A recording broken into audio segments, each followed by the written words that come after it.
hombre, qué sorpresa. Nacho, ¿qué tal? ¿Cómo Qué andamos, sorpresa, hombre? coño, Ya qué ves, guapo, vete por aquí. andamos. Y es muy Nacho, agradable. muchas gracias. Nacho Fonseca, a más de Polesu, que soy hay un título, y maestro y miembro correspondiente a la Academia de la Lengua Asturiana, pero sobremanera de xuru que lle bien nomau por haber sido el creador de Sientiquina y dedicáis mucho tiempo a la música y a les lletres en asturiano para los más pequeños, ¿no? Y es verdad, dicen. Pero decíamos que sobremanera y es Polesu y lo que queremos es que nos cuentes un poquillín cómo ya la historia de Pues esta yo... villa.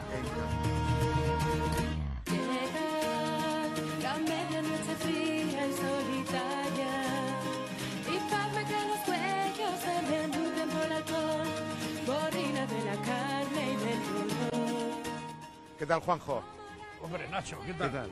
Bueno, este señor es Juanjo Domínguez y es un polesu estudioso de todo aquello que tiene que ver con la pola y además cronista oficial de...